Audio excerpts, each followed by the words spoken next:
que t'as une blague? Bah non, je t'ai fait toutes mes bonnes blagues la dernière fois, les autres elles sont longues. Intel a eu une approche hybride de l'architecture x86. Le plus gros changement se fait au niveau des cœurs. Jusque-là, les processeurs possédaient un nombre de cœurs, chacun identique, que ce soit chez Intel ou chez AMD.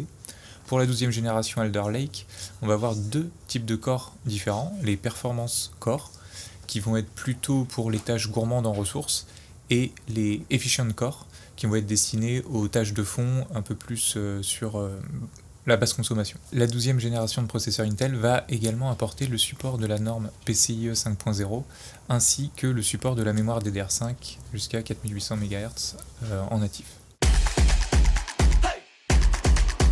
Avec sa 12e génération de processeurs, Intel va chercher à se positionner au-dessus des processeurs AMD Ryzen série 5000. Tant qu'il n'y a pas de benchmark, difficile d'évaluer à quel point ils ont réussi, mais en tout cas ça va être leur objectif. Au-delà des performances brutes en applicatif ou en jeu, ce qui va être intéressant de regarder, ça va être le dégagement de chaleur ainsi que le rapport performance-prix pour pouvoir se décider sur un achat.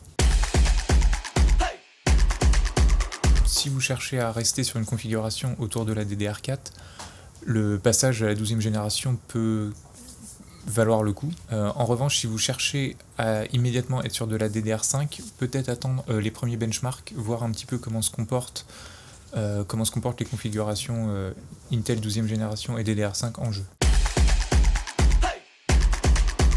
Là encore, ça va dépendre de quel type de configuration vous avez besoin et vous recherchez.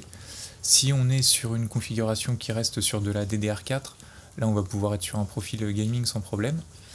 Pour la DDR5, peut-être dans un premier temps ça pourrait être plus intéressant en applicatif pour des stations pro ou pour de la création de contenu, et voir dans un second temps, selon les benchmarks qui vont sortir, comment se comporte une configuration DDR5 et Intel Gen 12 sur les jeux.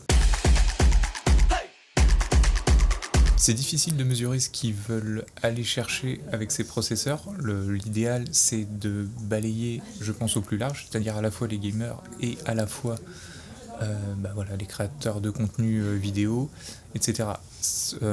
Là où ces processeurs vont pouvoir se démarquer, ça va être effectivement les performances en multithread, les performances en applicatif, qui viendront s'ajouter aux performances aux jeux vidéo. On sera probablement sur des processeurs peut-être un peu plus polyvalents et plus à même de traiter différentes tâches.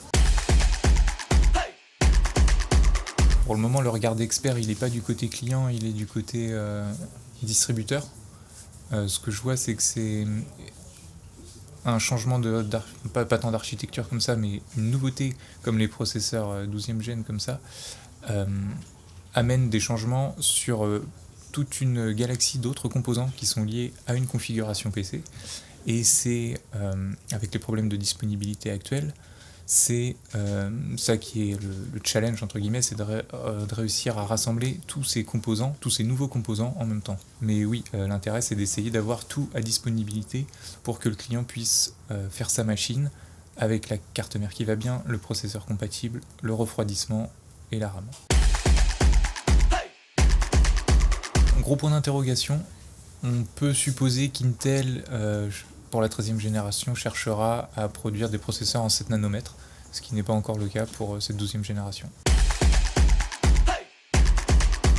Là, c'est le problème de l'informatique. Dans tous les cas, oui. Quoi que tu achètes, dans 3 à 6 mois, le renouvellement des composants, enfin en tout cas des perfs de composants fonctionne comme ça.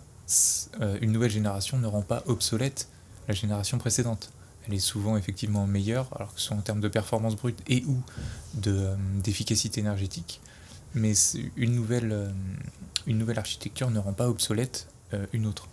Il y aura peut-être des pertes sur l'ancienne en termes de future-proof, c'est-à-dire une configuration qui est toujours d'actualité 5 à 6 ans après, mais c'est pas une raison pour mettre tout à la poubelle si vous avez acheté un processeur de génération 11.